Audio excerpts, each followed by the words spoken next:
Hey guys, Edward Freytag here, doing a tutorial this evening for the 2020-21 Tennessee All-State Jazz Auxiliary Percussion Prepared Piece Etude. Wow, that's a mouthful.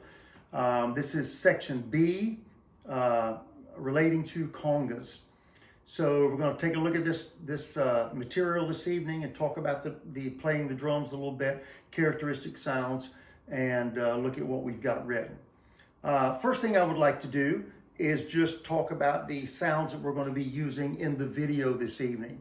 So I'm going to demonstrate those individual sounds for you. I'm going to do them in this order. The first thing you'll hear me do will be an open slap. Then you will hear me do open tones on both my upper drum and my lower drum. And then I will play muted slap on the upper drum and bass tone on the upper drum. And you'll notice that when I do the bass tones, they're going to be kind of dampened, muted bass tones just a little bit because I'm not using them very loud in the actual composition. Before we jump onto that, let me mention something about the drums, what I'm using in my setup tonight. This is a quinto and my solo drum, and this is a tumbadora. I usually, if I'm using only two drums, there's two intervals I really like. I like to have them tuned to a perfect fourth or sometimes a minor third. Tonight I'm using a minor third on these. I just happen to like the way it sounds this evening, so that's what you're going to hear from the drums. So let me jump right on and demonstrate the sounds for you. All right?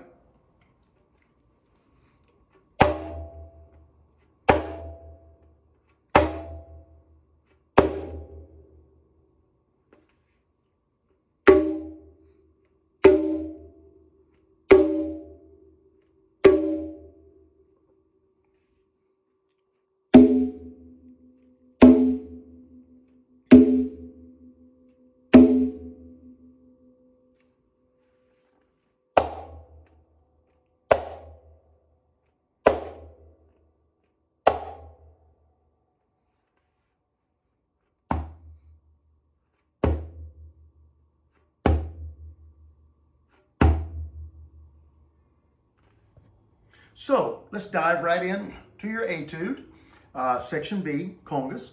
If you'll notice, taking a quick look at it, this is very groove oriented in this section, making it a little bit simpler than the timbali part and actually not quite as complex as the cabasa part.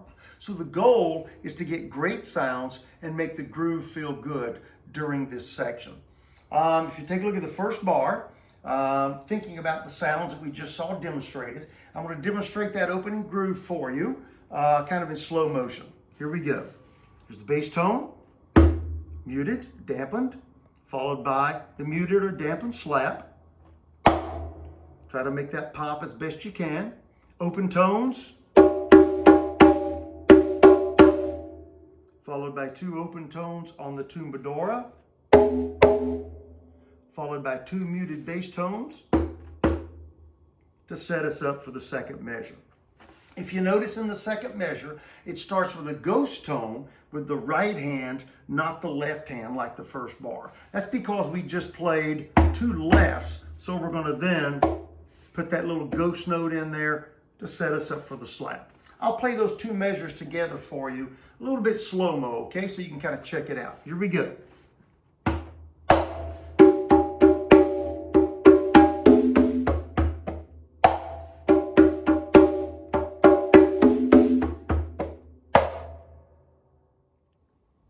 So we've checked out the groove.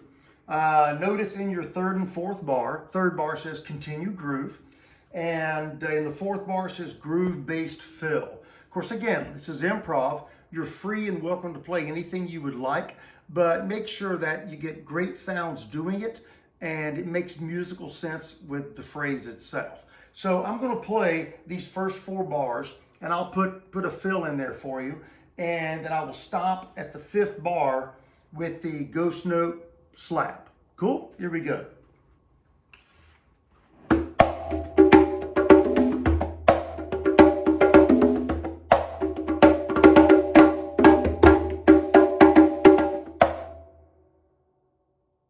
do that one more time.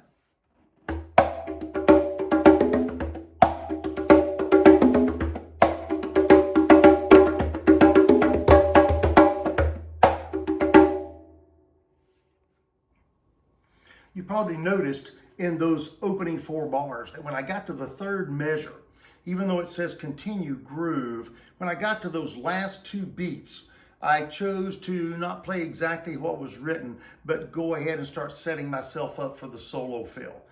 Cool if you want to do that. Or if you want to just play 3 bars down exactly like they're notated and then play the groove fill, that'll be fine too.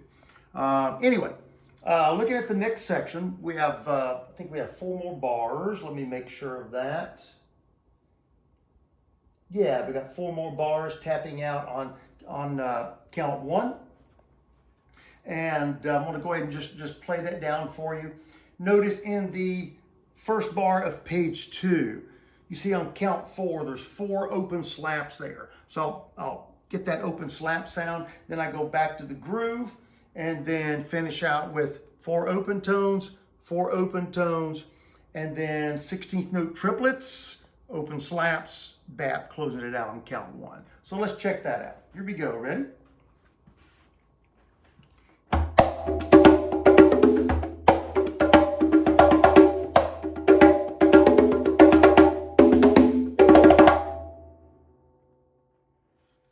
right, I'll do that again.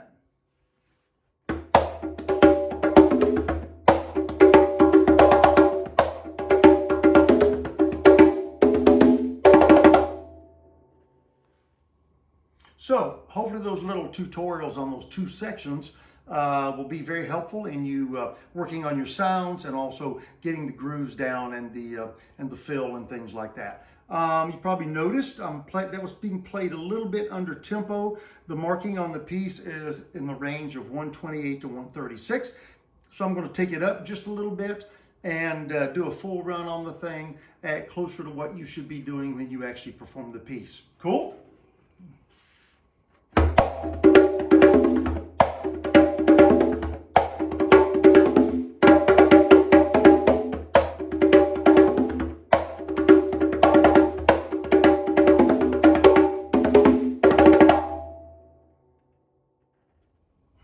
Hope those little segments help you guys out a little bit in preparing the conga segment of the Etude, which is, again, at letter B. Happy drumming to all. Practice hard. Make sure that your groove feels great and your tempo is good.